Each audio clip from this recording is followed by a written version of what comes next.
warm one, in fact warmer than it was today, and that's the trend as we head through the rest of this week.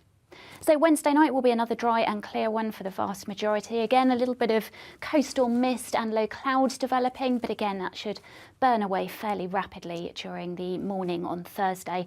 And it's another day of the same. Lots of blue skies and sunshine, and temperatures climbing further still. So by the time we get to Thursday afternoon, we could see temperatures quite widely across parts of England and Wales into the high 20s and low 30s. And it's from Thursday that we have a Met Office amber warning for extreme heat, which is valid through the rest of the week and through the weekend as well.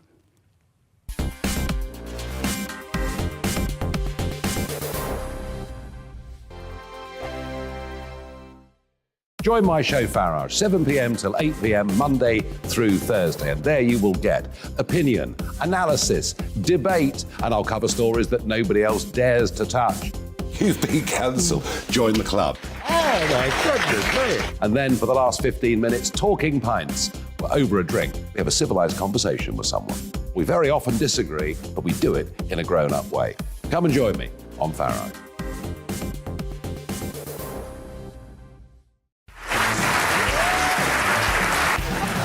My name is Andrew Doyle. Join me every Sunday evening at 7 p.m. for Free Speech Nation. This is a show where we address current affairs and news stories of the week with the help of two wonderful comedian panellists. I brought in comics because I want to give it a lighter edge, and also they work for less. See you there.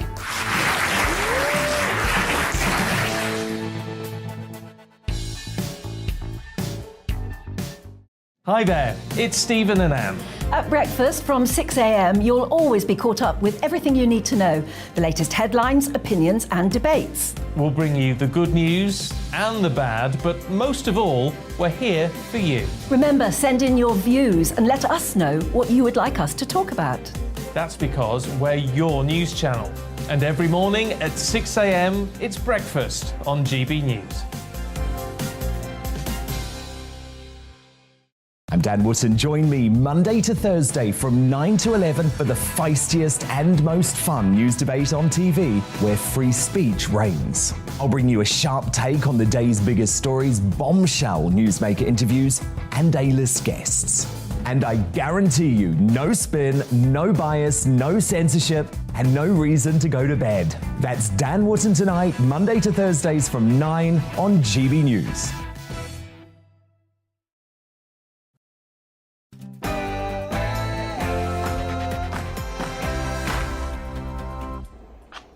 Hey, welcome along. What's that song they like to do at the Albert Hall round about this time of year? It goes something like this.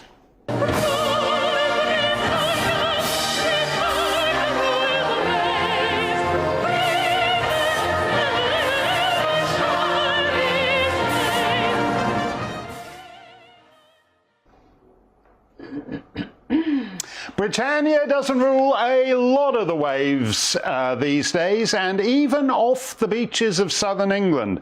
Every time she tries to rule the waves, the European Court waives the rules, and basically anybody who makes it into British waters is here to stay. We'll get into that with Patrick O'Flynn. It can be dispiriting, but we do have some actual bona fide good news. The Home Office plan to turn the village of Linton-on-Ouse in North Yorkshire into a giant refugee camp in which Yorkshiremen, or more to the point, Yorkshire lasses, would be outnumbered by strapping young lads from Sudan and Somalia. We've been on that story for months, and we are happy to report that that plan has now been abandoned. Olga Mathias is here to take a deserved victory lap.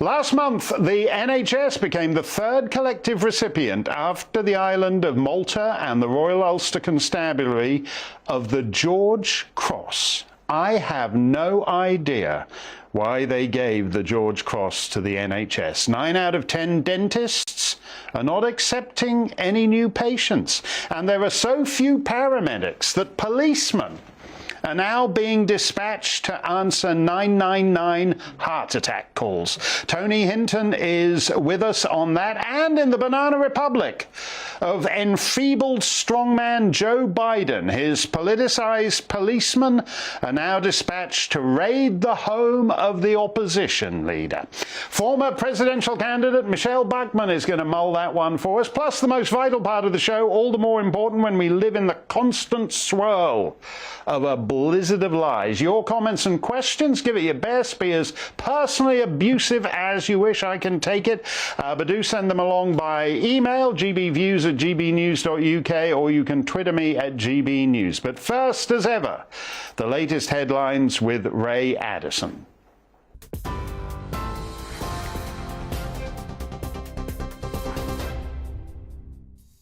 Thanks, Mark. Here's the latest from the GB Newsroom. Boris Johnson says the government has the money needed to tackle the cost of living crisis. It follows an announcement by analysts at Cornwall Insight warning that energy bills could hit £4,200 in the new year. That's around £650 more than previously forecast. Earlier, Liz Truss refused calls to commit to providing extra support with energy costs.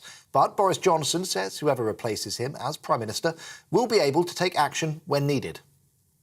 Whoever he or she may be, they, I'm absolutely certain, will be wanting to make some more announcements in September, October about what we're going to do further to help people in the next period in December, January. And I just want you to know that I'm absolutely confident that we will have the fiscal firepower and the headroom to continue to look after people as we've done throughout.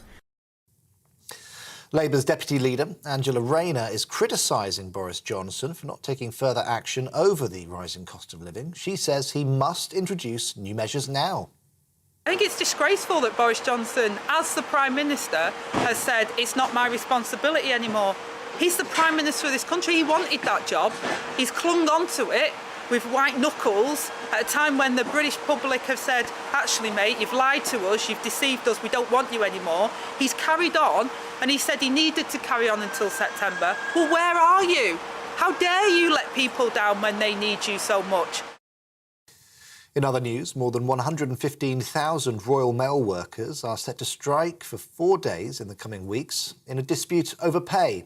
The Communication Workers Union says it'll be the biggest strike of the summer so far. The industrial action is scheduled to take place on the 26th and 31st of this month and the 8th and 9th of September. Neighbours of a little girl killed by an explosion in South London are demanding answers from their gas company. The blast tore through the terraced house yesterday morning in Thornton Heath. 3 others are fighting for their lives in hospital. Residents say they reported smelling gas for at least 2 weeks before the house blew up. The Southern Gas Network says it's trying to find out what happened. Thames Water plans to announce a hosepipe ban in the coming weeks. 2 other companies have already imposed bans as a result of the prolonged dry weather. With temperatures expected to reach the mid-30s, the Met Office has issued a 4-day amber warning for extreme heat across parts of England and Wales from Thursday. A heat health alert is also in place. Vulnerable people are being warned they could be adversely affected by the warm conditions. We're on TV, online and on DAB+ radio. This is GB News. Back now to Mark Steyn.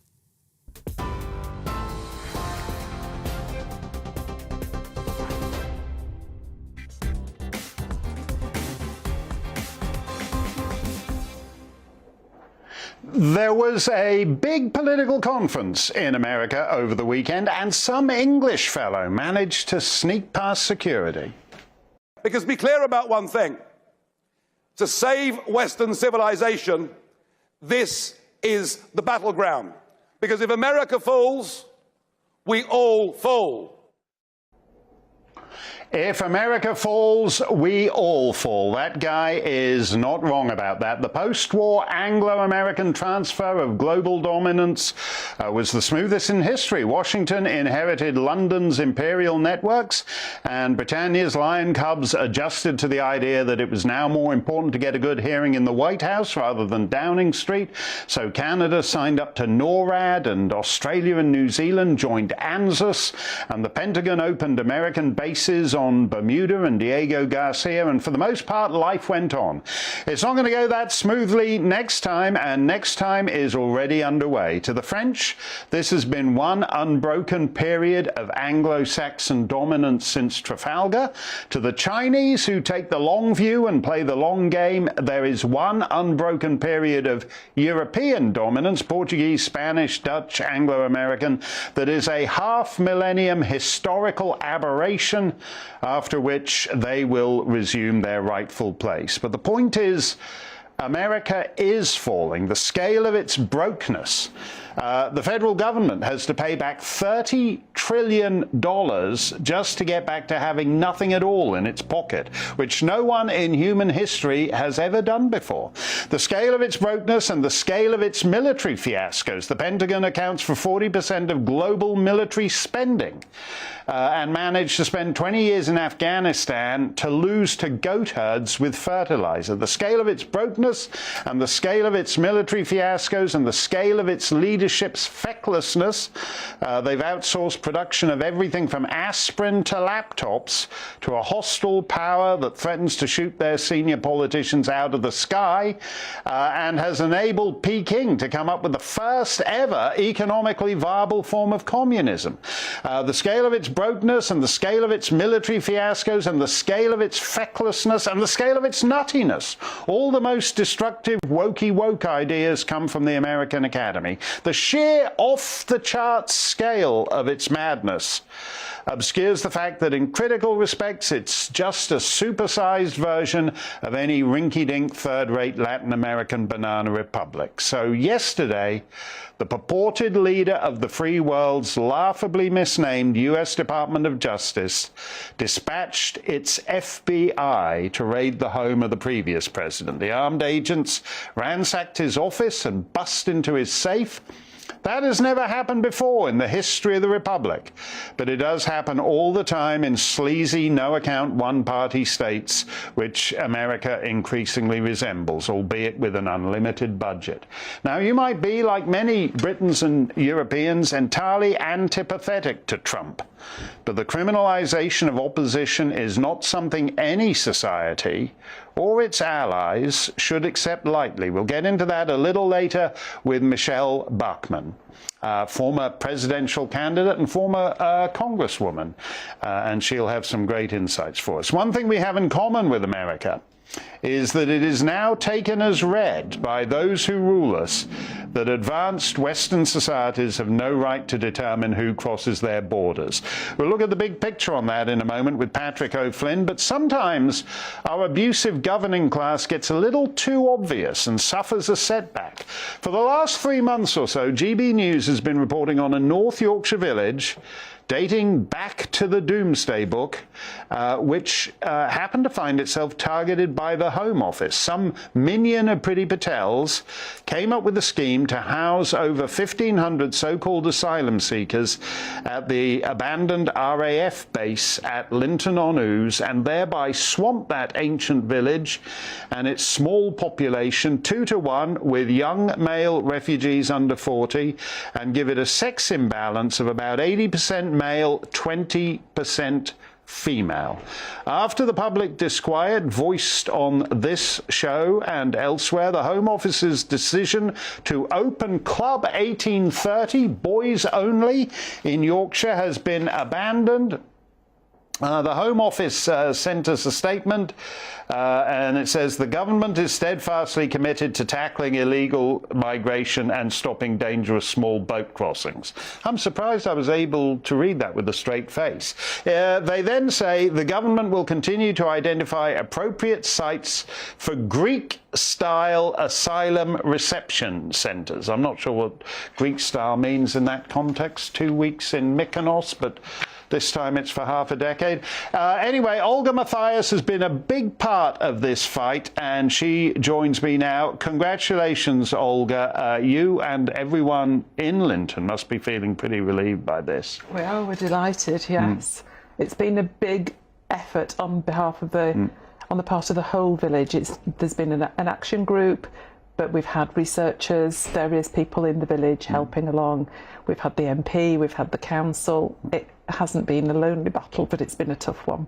Yeah, in part because it's never been very clear where this idea originated. I mean, we are in the slightly bizarre situation of the Home Secretary apparently not knowing how this thing came up and got going. She absolutely completely denied to our MP, Kevin Hollinrake, that it was her idea, and she told him it was Steve Baker's idea. He went to Steve Baker, who said, no, it's Kevin Foster's idea. All of them have denied it, clearly because it's such a stupid idea. Well, but there has to be someone who cooked it up. You'd think so. Do you At some stage we heard it was Boris, but nobody's ever been able to confirm or deny that. Yeah, and that's a bit convenient, isn't it, that you decide it's Boris Johnson's fault just as you're kind of booting him out. Is it disturbing, though, that this got further along than it should have? There were advertisements placed in the papers for various employees who would be working with these asylums. So they were at the point where they were hiring people just as you started to find out about it. Correct, and they've been hiring ever since, and people have been hired, people have been trained, and people have been put on hold, on standby, waiting for the site to open, even though actually all conversion work stopped at the end of June. And I think, as you know, Mark, our campaign has been quite categorically against the Home Office, against the way that decisions are made. And clearly the Home Affairs Committee had a report a couple of weeks ago that more or less stated the same and advised the Home Office and Priti Patel to start making decisions based on evidence and fully costed, which, had they even begun to look at evidence for the site at Linton-on-Ouse, they would never have announced it, never. There's contamination from all the fuel, there's asbestos, there's no sewage, which you and I have talked about before, there's no sewage, there isn't enough power for an extra 1,500 people. It's just, where do you start with it's all wrong? Well, from their point of view, though, if it solves the problem, they'll bear the cost of improving the sewers or whatever it is they need to do, or they think it's going to be out of sight, out of mind. We've all learned a lot during the period that you've been waging this battle, and the thing that I take away is that actually a village, a community, a town, perhaps even a county, has actually no rights in this matter. I mean, you won because you guys went public and you waged the battle on the airwaves and in the media. But actually, as an entity, this ancient village has no say in its future. None whatsoever. And to be honest, Mark, it's going to be a hollow victory if the Home Office continues down this path, because you know we've always said it's the wrong plan and the wrong place. So we've won the wrong place bit, but the Home Office, and hopefully Patrick will be able to talk a little bit more about what should be done or ideas, but the Home Office really needs to stop this half-blown plan, because Linton-on-Ouse, the RAF base, was one of 6 sites that the Home Office had earmarked for conversion. It's just not the right thing to do. It's not a good way of spending taxpayers' money. As you say, though, as taxpayers, we have no rights whatsoever. No, well, it's also that it's not just as taxpayers, but it's as citizens, because in this situation, there's any number, it's not just all the fancy pants London lawyers across the river, but it's the European Court of Human Rights, for example, thinks that these asylum seekers have more rights than citizens of Yorkshire in their village. I mean, in a sense, it's inspirational, because you've shown that these politicians, if you actually turn the heat on them for something like this, and you have justice on your side, you can actually force these guys to back down. But if they weren't such miserable jelly-spined creatures in the first place, they might have just told you to stuff it because they have all the power on their side. That's true, and the Home Office were actually telling us to stuff it, apart from there were other responses. So the fire, police, health, they were all saying it can't be done. How do we get the staff up there? The distances are huge for the fire people to travel. There's just all kinds of impracticalities. So whether or not our campaign was the pivotal factor, or whether or not the things that we brought up in our campaign made other people listen and actually lean on the Home Office, who knows? Maybe we'll never know. No, but we should know. As I said, the sex imbalance would have been something like 80 young men for every 20 ladies, and there were a lot of those on the distaff side in Linton-on-Ouse, whether they were little girls or whether they were elderly pensioners who just didn't like that arithmetic. Correct. But the arithmetic doesn't make sense, does it? Not from any perspective. What are these people going to do? What are the villagers going to do with such an imbalance? You're quite right to pick up on that.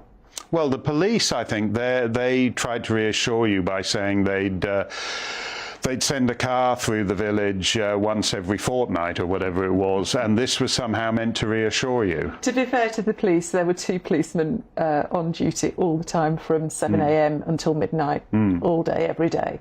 But I mean, that's something that never had to happen. So the contradiction there with your lives won't change, this is going to be a self-contained site, to having policemen there for the best part of 20 hours a day, 7 days a week, clearly lives have changed. Yeah. Already. No, that's right. Well, congratulations, Olga. It's very, and it is inspirational, folks. If you make a lot of noise, these politicians can't take the heat. They're like cockroaches. They start scurrying when you turn the lights up on them, which is what Olga did. So congratulations to you for that. If you cast your mind back to when the Linton-on-Ouse story broke, we were all supposed to be talking about Rwanda. Which isn't in North Yorkshire, oddly enough. Migrants would be getting shipped to Kigali, not to Yorkshire. It was almost as if some wag in government had cooked up the whole Rwandan fantasy as a distraction from the humdrum reality of destroying a Yorkshire village.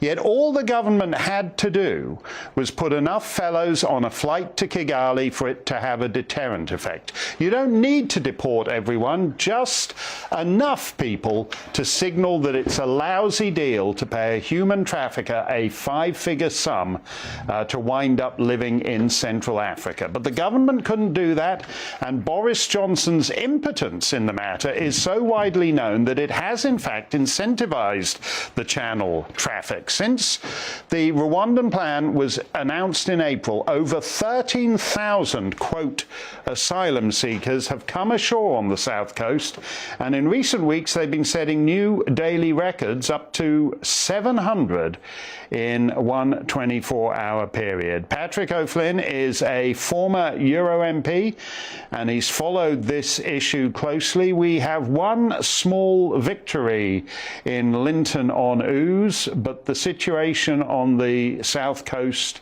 remains unchanged. It certainly does. I suppose you would say, Mark, there was a second small victory the other day when some French policemen actually had the bright idea of puncturing a dinghy, which, you know, no doubt was greeted with wild celebrations by Priti Patel. But the overall story is one of miserable failure on almost every front. Everything the government has said it would do to stop the flow, whether it's pushbacks or paying France a load more taxpayers' money, you know, or the Rwanda scheme just hasn't got off the ground. So I think Priti Patel's era as Home Secretary is clearly coming to an end, but the Truss administration will be under huge, and I presume it is going to be her, will be under huge pressure to start actually delivering some results. Well, let's look at it from Liz Truss's point of view. What I don't get is that I don't think there's any political downside to pulling out of the European Court of Human Rights. So why why do we accept the right of Albanian and Azerbaijani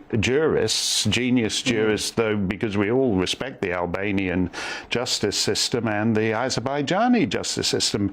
But why is it just not easiest to say, well, you know, we're not in the European Union anymore, we're global Britain, we're out in the world, so the European Court of Human Rights doesn't do it for us anymore? Well, I think the Conservative Party fundamentally is still quite establishment-minded, and they're very scared of another confrontation with the Liberal establishment, with the judiciary, the House of Lords, left-of-centre newspapers, the BBC, and depicting them as kind of knuckle scrapers. They haven't really got the bottle for it, I think, so soon after Brexit. But on the other hand, this is an issue that Conservative-leaning voters care so much about, particularly in the red wall seats, which will decide the next election, that the pressure is going to build and build and build. Yeah, and I would have thought it's not difficult to calculate where your interests lie. This is both in traditional Tory seats and in the red wall seats, this is a winning issue for the Conservatives. And I understand, I had the Canadian Prime Minister, Stephen Harper, tell me in a sort of similar situation about the Human Rights Commission in Canada, oh, I can't be seen to go against human rights, Mark. And I said to him, that's just the word, that's just the name of the thing. Nobody cares. And it's exactly the same with the European Court. All those people you mentioned, in the end, the people don't care about the European Court of Human Rights. No, and even when Theresa May was Home Secretary, she floated the idea of us bailing out of this thing, and that was pre-Brexit. So the idea that it's some hard right idea that Britain takes back control over its policies on border control, I don't think would pass muster among the general population. I think in establishment circles, they would raise absolute hell, and you would have Emma Thompson and Hugh Grant and the parade of loveys. But in political terms, you might think that sounds like a pretty good gig for the government. So I wouldn't be surprised if the Tories end up, in the run-up to the next election in a couple of years' time, having this as their manifesto commitment. Will anyone believe them by then? Do you know, if I had some political cause I wanted to advance, I would love to be attacked by Emma Thompson and Hugh Grant, because that more or less, you know, confirms that this is just some shishi metropolitan thing, that out there in the rest of the UK, people just look at it as a sovereignty issue. They think as a free nation you should have the right to determine who crosses your borders. Absolutely. And, you know, even if the Rwanda thing starts, it's fairly clear now it's not going to be at a scale that will sufficiently deter these crossings. I mean, personally, I think we should use Ascension Island, which has no native population and is UK sovereign territory, to build a really big complex. And the like Australia says, no one who comes without the right papers gets to live here permanently. And that would send a signal it's not worth paying people smugglers £3,000-4,000 a time. No, you're absolutely right there. We've got, I mean, the Australians have done a deal with Papua New Guinea and Nauru, but we actually have more islands that are sovereign UK territory, what we used to call in less sensitive times crown colonies. I don't even know whether the European Court would be able to say. You're basically saying, look, this entity is the United Kingdom and colonies. Can you tell the government you can't move someone from England to Ascension Island when they're owned by the same sovereign? I think as long as we're under the jurisdiction of the European Court of Human Rights, it probably can do that. And we saw over the random flight itself, it takes a much more aggressive role, something like that, than, for instance, prolonging the life of poor Archie Battersby. Yeah, no. That's actually a very... I mean, to reiterate the point that Olga and I were discussing, it's shocking to me that citizens of Yorkshire, for example, have no legal right in the disposition of their village. It's simply that they didn't like the bad publicity. But if these guys had wanted to stick it to those Yorkshire villagers, they could have done in law. There's no European Court of Human Rights that will step in for them. No. So why is it that people who just wash up on the southern shore have more rights than actual citizens? And you could say that the whole political class doesn't really care that we have 1 million people on social housing waiting lists, including thousands of forces veterans, and yet is going around telling local authorities to free up social housing for people who've arrived illegally, mainly young men, and have never paid a penny into the British system. I think there's a huge disjunction between what they think over in Westminster and the sort of issues that motivate them, and the basic conception of fairness for people outside the bubble. Well, I think it's more basic than that. I mean, I don't even see what the point of voting for a party leader is if that party, because the integrity of the borders is as basic to the point of government as anything. So if you don't have any borders, there's not really much point in having a prime minister or a party leader or any of it, is there? No, and there's not really much sway you can say to people, this is why you pay your taxes, to look after your compatriots and to build this good society. If you're not even in charge of who wanders in, we don't know who a lot of the people coming across are. We don't know if they have extremist views. We don't know if they recognise basic British values like female emancipation, for instance. And yet, you know, the average British person feels like you're not really meant to even raise these issues without being shouted down. Well, but isn't it even more ridiculous at a time of so-called pandemic? You know, we have Jeremy Vine and these other big shots who put on the croaky voice and go, oh, there's some sub-variant of the Omicron we're going to need to lock down. Well, if it is a public health crisis, why do you just let anyone who lands at Folkestone walk into... No, there's no quarantine. There's no isolation. They just walk into the country. Absolutely. And I think the feeling is no matter who the Home Secretary is, it seems to be the woke civil servants who actually run the policy. I mean, Linton-on-Ouse, if they were proposing a secure detention centre, you could say, well, go ahead with it. But the proposal was for 1,500 young guys to be able to wander around a village of less than 600 residents. I mean, it was quite gobsmacking. No, and we still don't know. You heard what Olga was. Priti Patel said it was Steve Baker who did it, and Steve Baker said it was some other guy, and the other guy said it. I mean, why don't we know who came up with that idiotic policy? That's is it still $64,000? But that's a huge question. And again, you know, much as Priti Patel has done her best and been undermined by her civil servants, you would hope she would be aware of the origin of major policies on an issue like this. Well, I think they are supposed to be the executive branch, so it's fairly pathetic if the people who are accountable to the citizens of this country just says, oh, you know, some civil servant has gone rogue, it's nothing to do with me. There's got to be more to it than that. Thank you very much, Patrick. Great to get your take on it. Your reaction up next, GB Views at GB News. Plus, the coppers don't solve any crime. This is ingenious, so we might as well use them as paramedics. Seriously? Tony Hinton's going to weigh in on that, and he's coming up next. Stick around, we're coming right back.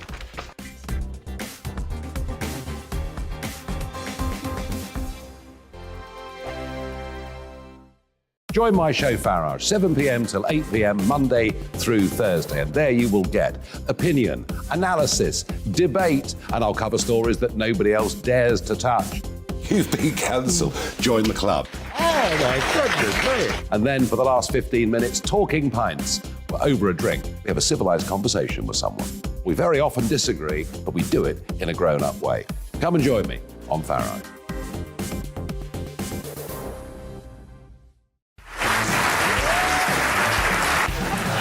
My name is Andrew Doyle. Join me every Sunday evening at 7 p.m. for Free Speech Nation. This is a show where we address current affairs and news stories of the week with the help of two wonderful comedian panellists. I brought in comics because I want to give it a lighter edge, and also they work for less. See you there.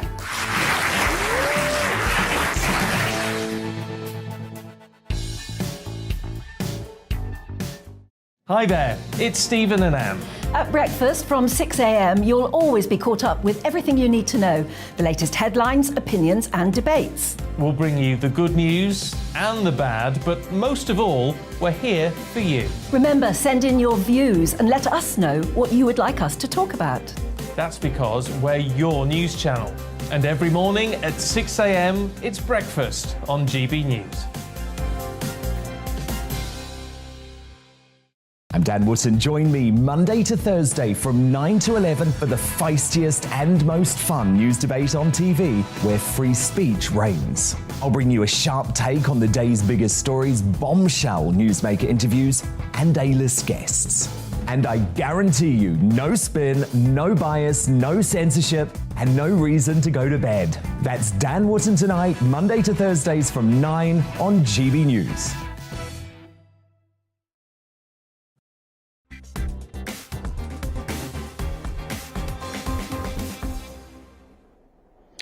GB News is the People's Channel, so let's hear what the people have to say. We wanted to know how the government should deal with the record number of migrant crossings. Joe says, somebody investigate which MPs are shareholders in Serco and all the hotels housing the illegal immigrants. Follow the money. There is always a crooked MP at the end of the trail. Well, you might be right about that. I mean, the thing is, Rishi is so loaded, he could actually own the Holiday Inn chain or the Premier Inn chain. It would be such a tiny part of his portfolio, he might not even be aware of it, because that's how loaded Rishi is. Dean says, immediately deport illegal invaders. Carol says, they land, direct them to a ship which is going to Rwanda. I think Rwanda's a landlocked country, actually. They might suspect that's a trick. If you say, oh, this is the Holland America cruise ship that's sailing for Rwanda, they'll be going, wait a minute, does Rwanda have a port? Andy says, build a facility on an uninhabited Hebridean island, whole island for exercise, process them there instead of within vulnerable communities. Rockall, that's the place. That would be a great place for a secure facility. Mark says, stop putting them up in hotels and giving them benefits. Do what France does. If they enter the country illegally, leave them on the streets until we can deport. Well, what France does, it leaves them on the streets and then eventually ships them over the channel. So maybe we should send them all to Ireland. Let's send them to Dublin and come up with an innovative solution to the Irish question that Mr. Gladstone would have been stunned by if you had suggested that to him. The answer to the Irish question is Rwanda. I'm just thinking outside the box here. Among the most pathetic aspects of lockdown was that it drove British fetishization of the NHS to even more depraved depths. Mr. Johnson's ministry, as you'll remember, adopted Protect the NHS as one of the goals of its COVID strategy, one that apparently took priority over, say, protecting the elderly or protecting the mental health of our children. But everyone seemed to enjoy banging their saucepans on the doorstep every week, and the Queen has rewarded the health service by conferring the signal honour of the George Cross. Is there anyone actually still working at the NHS to receive that award? It'd be kind of embarrassing if the Queen turns up to hand it out and there's no one in the entire medical facility. If your kid got a little careless waving that saucepan around and accidentally chipped your tooth, have you tried getting a dentist's appointment lately? If you got so excited banging your saucepans for the NHS that you keeled over from a massive heart attack, have you tried calling an ambulance lately? The Daily Mail reports that the NHS is so short of paramedics, it's dispatching policemen to answer 999 cardiac arrest calls. That's great news, isn't it? Don't worry if you have a heart attack at the theatre. They'll stop the play and a guy will step forward on the stage and say, is there a deputy chief superintendent in the house? There are two things going on here. One is the implosion of the NHS, which is fast degenerating into the world's most lavishly funded Zoom call. But the other, which is going largely unreported in Britain's groupthink media, is the explosion in excess deaths, currently running at about 1,000 a week in England and Wales. Take a look at this tweet here. And before you Ofcom complainants get the vapours, this is from the official Twitter feed of the Office for National Statistics. That's to say, it bears the imprimatur of Her Britannic Majesty's government, which I think means you're allowed to quote it even on over-regulated Brit telly. Look at that. Deaths in private homes running at 30% higher than average. So we have a chicken and egg situation. Are your neighbours dying at home because they can't get into a hospital? Or is there a shortage of ambulances because so many people are dying at home? Tony Hinton is a consultant surgeon or possibly a police inspector. It's very hard to tell the difference these days, but we're always glad to see him, and he's banned on Twitter, unlike the Office for National Statistics. What do you make of this this situation with the excess deaths here, Tony? I think the excess deaths is almost certainly a combination of three things. It's lack of proper health care over the last 2.5 years. And in fact, there was another interesting story in, I think, the Times today, looking at the misdiagnosis or the missed cancer diagnoses of people that have been done over Zoom call consultations. All of my patients I've always seen in person. I can't do my specialty over video. I'm not clever enough to do that. I have to see the patient in real life. And I think that's what all doctors should be doing. But coming back to those excess deaths, I think it's a combination of lack of medical care and patients now being in a worse condition. It's some of those patients will have been affected by COVID, the people that caught it badly, particularly the elderly or people with other conditions. And no doubt there will be some that are to do with patients that have had vaccine adverse reactions. It's impossible to know how much of each those excess deaths come from. But they're not actually people dying now of COVID. These are non-COVID excess deaths. And they're to do, I think, a lot to do with the lockdown. Well, we had the point made on this show last week that, in fact, after a pandemic, which was certainly true, with the Spanish flu a century ago, where people die prematurely because of something bad that's going around, you normally have the opposite then in the years afterwards, because people who would have died when they were 83 instead keeled over a couple of years ahead of schedule. So what I don't understand is why we have this and why no one is interested in getting to the bottom of it. It's very odd that nobody in the medical or political hierarchy seems interested to see why it is. It's a very well-known thing that if you get a bad, for instance, flu pandemic, that will take out lots of the weaker members of the population. And the following year, then you get far fewer. You don't get the excess deaths. No. You get fewer deaths than you would expect because some of those weaker people were taken out by the previous pandemic. So it is odd that this is going on now. And in fact, if we look back to COVID deaths as well, COVID deaths in the summer months of 2020, so July, August, September, when we had no vaccines, were running round about 100 in the UK, 100 a month. Right. The following year, when there were vaccines, the same months, July, August, September, they were 4 times as high. Yeah. Which to me raised alarm bells. But no one's ever looked into it.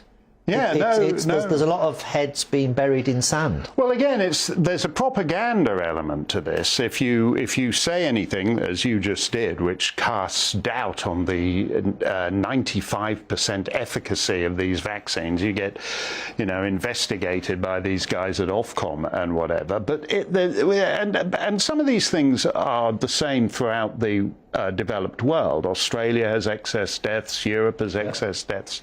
But it's complicated here because people don't like anything that sort of casts aspersions on the NHS, even though the NHS is getting worse by the week right now.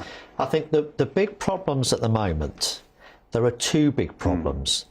We have this problem with lack of availability of fast ambulance attendance if you had a heart attack or a stroke. Now, if you've had a heart attack or a stroke, if you get to hospital within probably an hour, you are almost certainly going to survive with very little damage. If it's 3 hours, there's a fair chance you'll die. And if you survive, you'll probably be quite damaged. The speed of your treatment makes a massive difference. And ambulance attendance times have gone up hugely. And that's because ambulances are sitting outside A&Es. They can't take their patients into the A&E because the A&E is full. The A&E is full because the hospital is full. The hospital is full because we've got 10% of hospital patients that shouldn't be there. They're well enough to go to a care home or to go to their own home with some social care. But the social care is not available. Now, lots of broadcasters cover that to that point, but they don't go the final step because there are 100,000 less staff in care homes and social care because of the vaccine mandate that the government insisted on bringing in and then had to rescind. But by the time it rescinded, they'd lost 100,000 staff. And I know some of those people personally. And when I talk to them about would they now go back, now there's not a vaccine mandate, they say they wouldn't because they feel so badly treated that was forced on them. And now they're doing other jobs in supermarkets or hospitality, paid better, an easier job, and they won't go back. It's a real big problem. No, that's true. And as you say, it's backed up the system. When, just as a final point, you say if you get, the ambulance comes within an hour and gets you to hospital, you're almost certain to survive without damage. They're going to send policemen in the same vehicles in which they would attend a terrorist incident. What does that do to your chances? Well, I think if there's no ambulance available, you need to just get to the accident and emergency department as soon as possible, because until you're there, you can't have these clot-busting drugs for a blocked artery to your heart or a blocked artery to your brain, which is what's causing your heart attack or your stroke.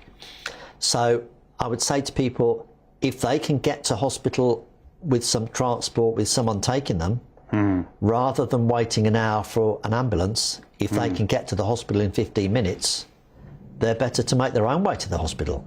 You do not want to be waiting around for an hour. Because it may be too late to get a full recovery. Well, thank you for that. I'm interested to see how the use of police vehicles is going to affect those odds. Tony Hinton, thank you very much. By the way, Vicky Spitt, who's been a tireless campaigner for the vaccine injured and bereaved, is going to be here with us tomorrow. Stump the Steyn looms, GB Views at GB News. In Britain, the police may be being redeployed as paramedics. In America, they're being redeployed as the punitive wing of the Democrat Party. Michelle Bachmann is here. Don't touch that dial. We're coming right back.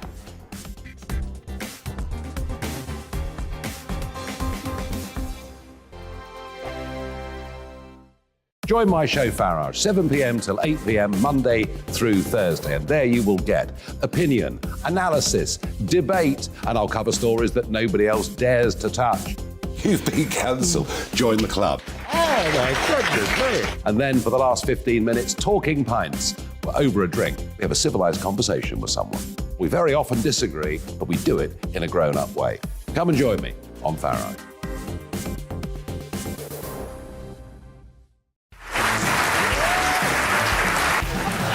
My name is Andrew Doyle. Join me every Sunday evening at 7 p.m. for Free Speech Nation. This is a show where we address current affairs and news stories of the week with the help of two wonderful comedian panellists. I brought in comics because I want to give it a lighter edge, and also they work for less. See you there.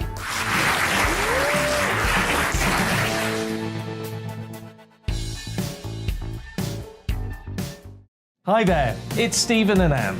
At breakfast from 6 a.m, you'll always be caught up with everything you need to know, the latest headlines, opinions and debates. We'll bring you the good news and the bad, but most of all, we're here for you. Remember, send in your views and let us know what you would like us to talk about. That's because we're your news channel. And every morning at 6 a.m, it's breakfast on GB News. I'm Dan Wootton. Join me Monday to Thursday from 9 to 11 for the feistiest and most fun news debate on TV, where free speech reigns. I'll bring you a sharp take on the day's biggest stories, bombshell newsmaker interviews, and A-list guests. And I guarantee you, no spin, no bias, no censorship, and no reason to go to bed. That's Dan Wootton Tonight, Monday to Thursdays from 9 on GB News.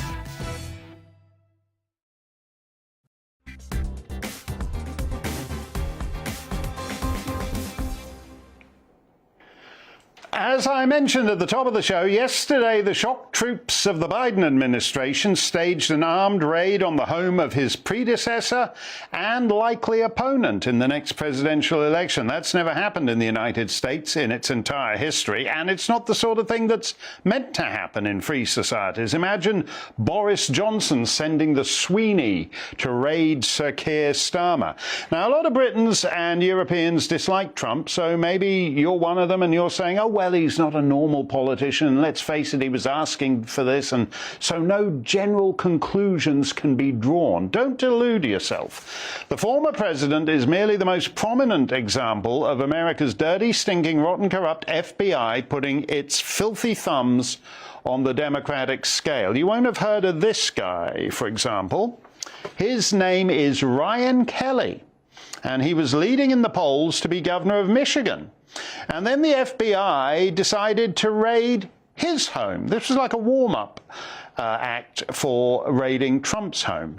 So they raided that guy's home, and instead of being first in the primary, he wound up coming fourth in last week's primary. There was a lot of corruption in America's institutions, from the FBI to the Internal Revenue Service, and when they decide it's time to kick your door down, they have a lot of firepower at their disposal. There are those, of course, who will say, oh, please, it's all on the up and up. They had to get a federal judge to sign off on it. But that's a story in and of itself, because the judge appears to have all kinds of connections to the Jeffrey Epstein case. It's almost like it's the guys who are in on the inner circle and everybody else. My favorite former presidential candidate, Michelle Bachmann, is back with us. She's now Dean of the Robertson School of Government at Regent University. Michelle, these are pretty extraordinary developments, aren't they? Well, they really are, especially when you see, as you noted, that the former lawyer for Jeffrey Epstein's employees was the judge of all the federal judges in the world, in the United States. They had to choose the one who was the former lawyer for Jeffrey Epstein's employees, including Epstein's famous pilots, including his assistants, including a girl who Jeffrey Epstein called his Yugoslavian sex slave. This is the lawyer who actually signed the completely unnecessary search warrant that was issued yesterday afternoon, conveniently after Donald Trump had left his home in Mar-a-Lago, Florida, and was away in New York City. And so they broke the door down in the president's current mansion in Palm Beach. They broke it down. The house was swarmed with 30 FBI agents. They went through every office in the private residence, including drilling into the president's private safe. This was absolutely over the top, because the president's lawyers were already working with the FBI on the so-called presidential documents and they had returned a number of them. There was absolutely no reason for a search warrant. But the FBI wanted a search warrant because it had nothing to do with presidential documents. It had everything to do with finding anything at all that they could use somehow to bring charges against Donald Trump, because they want him in handcuffs and they want a criminal indictment from the Attorney General Merrick Garland. It's very weird. As you say, the pretext is this business about stuff that he took away from the White House with him that they think ought to be in the National Archives. Only in America would that result in the FBI then ransacking your office and drilling into your safe. So we know it's rubbish. The question is, are they actually looking for evidence, or have we now reached the stage where they might actually just be planting the evidence? In other words, who's in the room with them there? Well, no one knows, unless there were surveillance cameras that the Trumps had in every single room in their private residence. Who would know if they planted evidence? I don't think that's beyond the pale, because these authoritarians aren't cracking a sweat. They're not cracking a sweat about the press coverage. They know they control every lever of power in Washington, D.C. They know they control the press. They know they control the outcome of every election at this point. And so they don't crack a sweat. They don't care. They know that they're in charge. They control the keys to the world's largest ATM machine, the United States Treasury. And they have no fear that they're ever going to lose control over that. Well, when you talk about the elections, it is very disquieting, is it not, that the FBI seem to be becoming more brazen in actually intervening in the people's choice, as, for example, with this gubernatorial candidate. I mean, they can just do that. They can run that across the map and arrange things very much to the Democrats' convenience, can't they? Oh, they certainly do. The FBI now, it seems to be an extended arm carrying out the wishes of the Democrat National Committee. And they've done that not just in the impending 2024 election cycle. They're doing it currently, as you said, in Michigan in the 2022 cycle, but they've done it in years past. We know this for a fact, because the FBI whistleblowers came forward and revealed that the FBI had planted evidence, false evidence, for former Senator Ted Stevens of the state of Alaska, and they were caught red-handed. Right. The judge had to throw out the conclusion against Senator Ted Stevens. It was only because of honest FBI agents who turned in dishonest FBI agents that we even know it. And at the time, I know that I had warned my fellow Republican members of Congress, don't think this was a one-time fluke. This is going to continue on and on and on until something is done. And do you know that those dishonest FBI agents who planted the false information against Senator Ted Stevens, the only thing that happened to them is they lost their jobs. They never went to jail. The fact that there was no compensation for them for bad acts shows that this is only going to continue. But the authoritarians are in charge in the United States, and they don't care. No, and I think it's time for the GOP to get a lot, for the Republicans to actually get a lot tougher on the FBI and this permanent corruption, because otherwise, if there should be, by some happy accident, a Republican president elected, he's just going to be screwed over by all these deep state machinations like the last guy was. Yeah, I wouldn't want to have to rely on the House, future House Speaker Kevin McCarthy, or the future Senate leader Mitch McConnell, who said nothing about this travesty that occurred yesterday in Mar-a-Lago. Neither one of them have any plan of action that will change anything. All Kevin McCarthy wants to do is conduct so-called investigations. So what? No one will ever cooperate. Nothing will come of it. We have to have real action. And unfortunately, the current leadership in the Republican Party is feckless. They haven't done anything in the past. We shouldn't think they'll do anything in the future. And it's why some people call the GOP the stupid party, for good reason. Yeah. No, you're absolutely right there, Michelle. Thank you for that. We have a question. We just got time for this quick one before we do. Titch Quackers says, will Trump escape the ever more desperate tactics of the left and get back in? The problem here is that America has the most corrupt elections in the developed world. You know, we were talking about Rwanda earlier. Rwanda has better organized elections.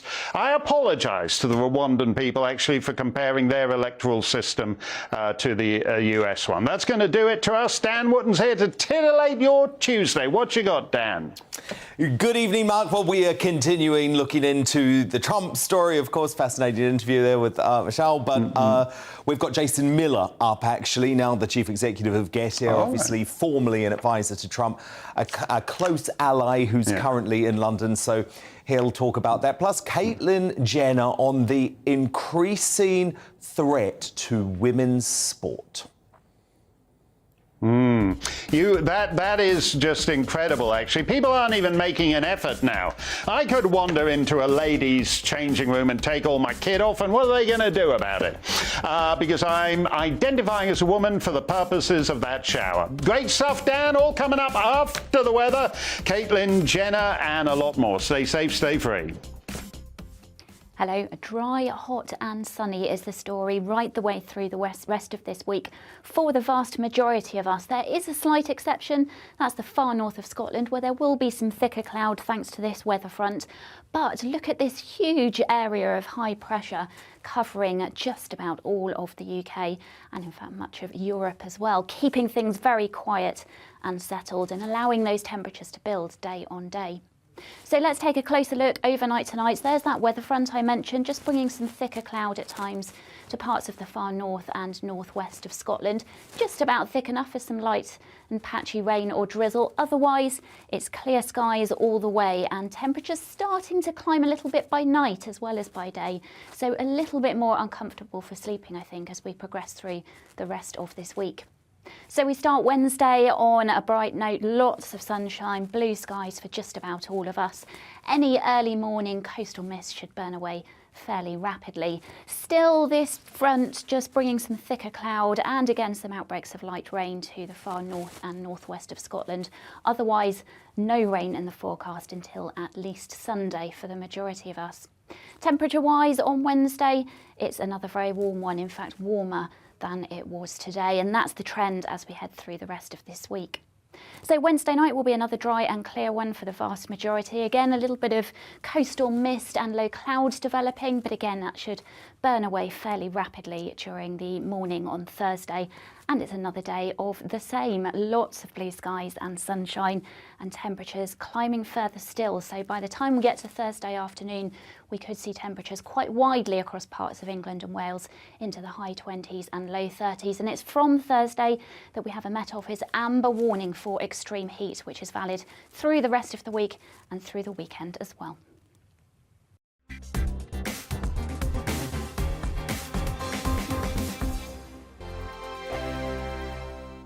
Join my show Farage, 7 p.m. till 8 p.m. Monday through Thursday. And there you will get opinion, analysis, debate, and I'll cover stories that nobody else dares to touch. You've been cancelled. Join the club. Oh my goodness me. And then for the last 15 minutes, talking pints. We're over a drink. We have a civilised conversation with someone. We very often disagree, but we do it in a grown-up way. Come and join me on Farage.